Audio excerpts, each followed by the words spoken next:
Haemoglobin આપણા શરીરમાં oxygen લઈ જવાનું કામ કરે છે. તેની ઉણપથી થાક, નબળાઈ અને અન્ય ઘણી સમસ્યાઓ થઈ શકે છે. તેને વધારવા માટે તમે કેટલાક સરળ રસ્તાઓ અપનાવી શકો છો.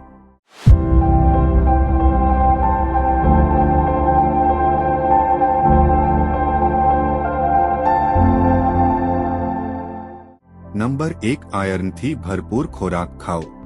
પાલક, દાડમ, દાળ, બદામ, કાજુ, ઈંડા વગેરેમાં આયર્ન ભરપૂર હોય છે. નંબર 2, વિટામિન સી ધરાવતા ખોરાક ખાઓ. સંતરા, લીંબુ, આંબળા જેવા વિટામિન સીથી ભરપૂર ખોરાક આયર્નના શોષણમાં મદદ કરે છે. નંબર 3, ફોલિક એસિડથી ભરપૂર ખોરાક ખાઓ. લીલા પાંદડાવાળા શાકભાજી, દાળ, ફળ વગેરેમાં ફોલિક એસિડ હોય છે જે લાલ રક્તકોષોના નિર્માણમાં મદદ કરે છે. હિમોગ્લોબિન વધારવામાં સમય લાગી શકે છે. ધીરજ રાખો અને સ્વસ્થ જીવનશૈલી અપનાવો. જો તમને આ માહિતી પસંદ આવી હોય તો તેને લાઇક અને શેર કરવાનું ભૂલશો નહીં. મળીએ પછીના વિડીયોમાં. ત્યાં સુધી ખુશ રહો, ફિટ રહો. જય હિન્દ.